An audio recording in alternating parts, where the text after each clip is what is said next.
সন্ধ্যায় বাচ্চাদের জন্য রান্না করেছিলাম মজাদার অনেক বেশি করে নুডলস। আসসালামু আলাইকুম। কেমন আছেন আপনারা সবাই? চলে আসলাম রান্নার নতুন আরও একটা ভিডিও নিয়ে। গতকাল সন্ধ্যায় মেহমান ছিল বাসায়, সব বাচ্চাদের জন্য রান্না করলাম একটু বেশি করেই নুডলস। শীতের সন্ধ্যায় একটু গরম গরম নুডলস হলে মজাই লাগে।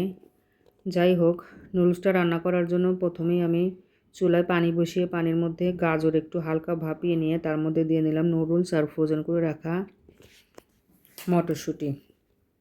একদম বরফ সহ মটরশুঁটিগুলো দিয়ে দিয়েছি। সব কিছু সুন্দর করে সিদ্ধ করে একটা ঝুড়িতে ঢেলে নিয়ে এপাশে নুডলসটা বাগার দেওয়ার জন্য প্রিপারেশন নিচ্ছি। কাঁচামরিচ আর পেঁয়াজ তেলের মধ্যে দিয়ে হালকা একটু বাদামি করে ভেজে এগুলো একটু সাইড করে রেখে এখন দিয়ে নেব ডিম। 4টা ডিম দিয়ে ডিমগুলো হালকা একটু লবণ দিয়ে স্বাদ মতো স্ক্র্যাম্বল করে নেব। এরকম এক পাশে পেঁয়াজ ভাজা হচ্ছে আর এক পাশে ডিমগুলো সুন্দর করে গুঁড়ি গুঁড়ি করে ভেজে নিলাম। এখন সব কিছু মিশিয়ে নিয়ে দিয়ে নেব এখানে একটু তেঁতুলের সস। তেঁতুলের সসটা দিলে একটু টক টক হবে, নুডলসটা খেতে মজা হবে।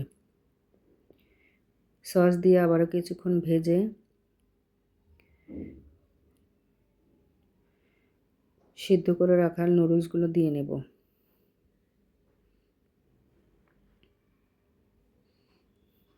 বাচ্চারা যেহেতু নুডলস খেতে পছন্দ করে, সেজন্য একটু বেশি করে রান্না করলাম। সন্ধ্যার সময় একটু সবাই মিলে খাওয়া যাবে। নুডলসের মশলাগুলো বের করে আমি কেটে এক জায়গায় করে রেখেছিলাম, মশলাগুলো দিয়ে নিলাম। এখন নেড়ে চেড়ে বেশ বেশ কিছুটা সময় নিয়ে সব মশলা মেশানো হয়ে গেলেই মজাদার নুডলসটা খাওয়ার জন্য একদম রেডি। আল্লাহ হাফিজ।